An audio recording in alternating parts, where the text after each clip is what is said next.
home a couple days ago, and now, I don't know. It'd be awfully tough.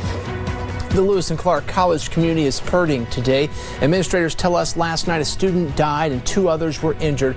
Portland Fire says this happened after they hung hammocks on a column that collapsed. Good evening. Thanks for staying with us. I'm Reich Aswaite in for Steve Dunn. And I'm Deborah Knapp. Firefighters say this happened just after 8:15 near the reflecting pool on campus. Lewis and Clark is in South Portland. It's right between Interstate 5 and Lake Oswego. K2's Megan Allison joins us live there now. So Megan, what are you hearing from students today? Well, Deb, the students I spoke with did not want to go on camera, but many tell me they're feeling on edge. Yesterday was the first day of classes for Lewis and Clark. Now, some say they're worried about safety as the school year begins. By the reflecting pool, the pillar fell down and hit 3 students. We're still waiting on the condition. Portland Fire tells us after they received the 911 call, the next challenge was locating the victims. Terry Foster says a security guard was performing CPR when crews arrived. They later learned 6 people attempted to hang 3 hammocks from a masonry column near the reflecting pool. They found that there was one male 19-year-old victim who had deceased and 2 females that were 18 years old each, and they were one had injuries to her arm and the other one to her abdomen, and they were transported to a local hospital. The college confirmed all 3 were students. Administrators say they're working to contact the families before providing more information. It wouldn't matter what day it was. This is tragic, but these kids are starting to adjust to college life, some of them for the first time, and it can be very challenging for them when they have this trauma. One neighbor tells us he walks by campus every day. He says Monday, the area was filled with excitement, but a bit more subdued on Tuesday. My thoughts are how off it would be for those parents to tell the parents. I mean, the kid's obviously gone, and so I don't know, it's just shocking. You know, this is a real quiet area, and the school's really quiet. Families I spoke with did not want to go on camera, but overall the message was the same, a lot of fear. Some students tell me they were nervous to walk around last night. Others say they heard screaming on campus when this happened. All of this happening as they adjust to a new school year.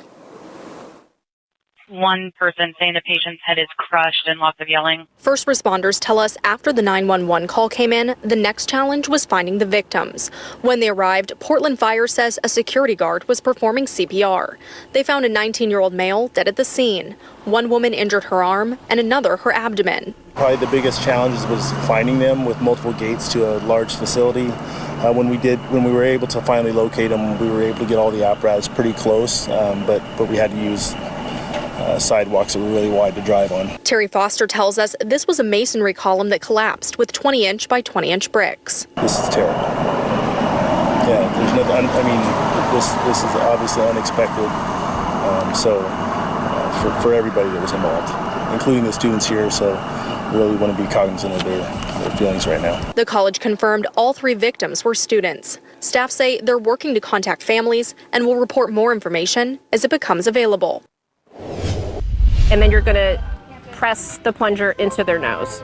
So as simple as that. A tutorial to tackle a deadly crisis. The educational table was set on the OHSU campus today, one of several booths at the farmers market ahead of International Overdose Awareness Day, where medical providers showed off how to use naloxone to save a life. Prescription sent to the pharmacy for naloxone? All right. Pharmacist Emily Skogren is encouraging everyone to carry the generic nasal spray or the brand Narcan that can be used in an emergency to reverse the effects of an opioid overdose. Skogren says every pharmacist in Oregon is licensed to prescribe the medication. You never know when you're going to encounter someone that's in need of Narcan. You could be at the grocery store, on your commute, even at the park with your kids. A record number of people died from overdose in the U.S. in 2021, and the CDC says synthetic opioids like illicit fentanyl were involved in 66% of those people killed. It's often popping up in counterfeit pills designed to look like a prescription painkiller.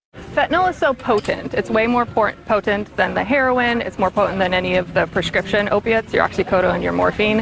And so even a small amount can be deadly. And research cited by the CDC shows that in almost 40% of those deadly incidents, someone else was there with the person who overdosed. And to these recovery advocates, that's someone who could have stepped up to save a life if they had the right tools and knew how to use them. It must be very terrifying for those people to be in that situation and not be able to do anything. The Narcan should be just like your phone. It should be with you at all times.